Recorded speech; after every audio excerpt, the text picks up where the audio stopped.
Padroeira de um povo a lutar, a gente mineira te quer exaltar, não só lá na serra. Amado irmão, amada irmã, saúde e paz.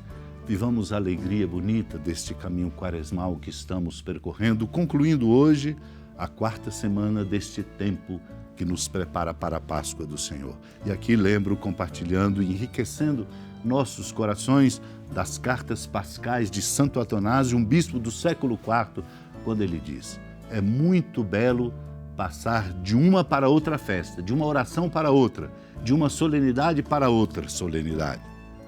Aproxima-se o tempo que nos traz o novo início e o anúncio da Santa Páscoa, na qual o Senhor foi imolado.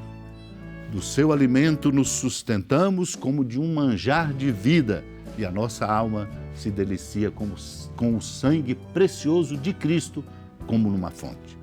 E contudo, temos sempre sede desse sangue, sempre o desejamos ardentemente, mas o nosso Salvador está perto daqueles que têm sede e, na sua bondade, convida todos os corações sedentos para o grande dia da festa, dizendo: se alguém tem sede, venha a mim e beba. Sempre que nos aproximamos dele para beber, ele nos mata a sede. E sempre que pedimos, podemos nos aproximar dele. A graça própria da celebração da Páscoa não se limita apenas a um determinado momento, nem seus raios fulgurantes conhecem o ocaso, mas estão sempre prontos para iluminar as almas de todos que o desejam. Exerce contínua influência sobre aqueles que já foram iluminados e se debruçam dia a dia e noite escutando a palavra, como queremos fazer agora para nos iluminar.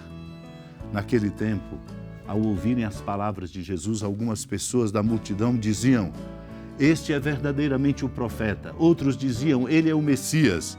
Mas alguns objetavam: porventura o Messias virá da Galileia?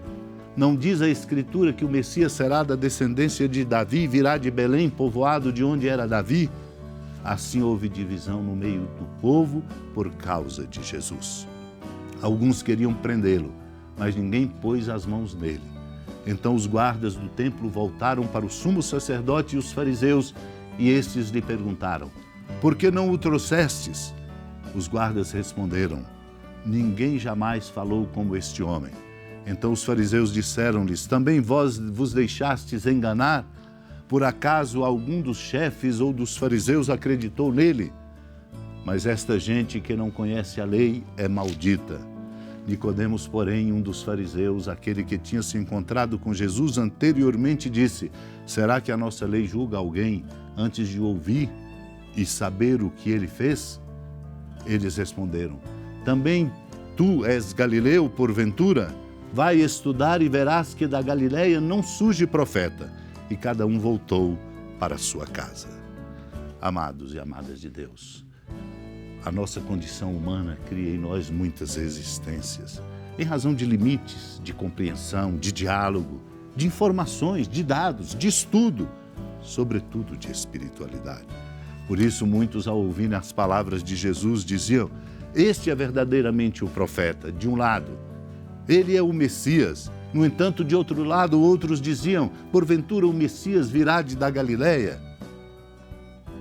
Deus nos surpreende, porque se revela na simplicidade da nossa vida, quando muitas vezes estamos esperando sua manifestação de modo espetacular e até talvez mágico. As Escrituras é que nos revelam. Por isso a necessidade de ouvirmos sempre a palavra de Deus. Pois o Messias será da descendência de Davi, virá de Belém? Perguntam: povoado de onde era Davi? Sim, e é assim este, Cristo, desta descendência. Houve então confusão no meio deles. Alguns queriam prendê-lo, mostrando exatamente a limitação e a estreiteza na compreensão do amor de Deus. Na contramão dos letrados e daqueles que tinham o domínio sobre a lei, os guardas do templo disseram ao sumo sacerdote e aos fariseus, que perguntaram a ele, por que não o trouxestes?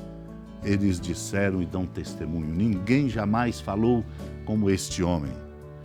Os fariseus ficaram revoltados, perguntando, também vós vos deixastes enganar? O engano estava neles. Estava a verdade naqueles que se abriam ao amor de Deus. Por isso o testemunho de Nicodemos, tão importante como um dos fariseus, que ele já tinha se encontrado com Jesus, pergunta, será que a nossa lei julga alguém antes de ouvir e saber o que ele fez?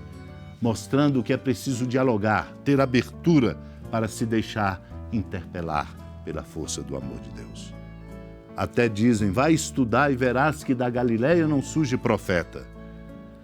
Ora, somos chamados ao desafio enorme de nos deixar tocar pela força da presença amorosa de Cristo, que se manifesta de tantas maneiras. Por esse motivo é que o mundo não deixa de ser um lugar de tantas contradições. E nós somos chamados a fazer dele um lugar da verdadeira fraternidade, enquanto aumentamos o poder da humanidade, não como ameaça ao gênero humano, mas como possibilidade de viver a alegria bonita da generosidade e do amor, tarefa nossa de cristãos. Vamos pedir a Deus a graça desta fidelidade e de sermos cristãos autênticos no seguimento de Cristo, dando testemunho do amor de Deus. Hora da piedade, Mãe Virgem do Cristo Deus.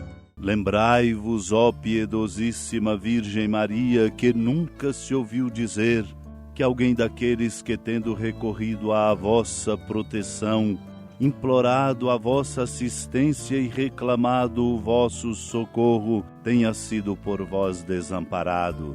Animado com igual confiança, a vós recorro, ó Virgem das Virgens, e gemendo sob o peso dos meus pecados, me prostro a vossos pés. Não desprezeis as minhas súplicas, ó Mãe do Verbo encarnado, mas dignai-vos de as ouvir propícia e de me alcançar o que vos peço. Amém. Feliz padroeira de um povo a lutar, a gente mineira te quer exaltar, não só lá na serra, tu és esplendor de toda esta terra, também és fulgor.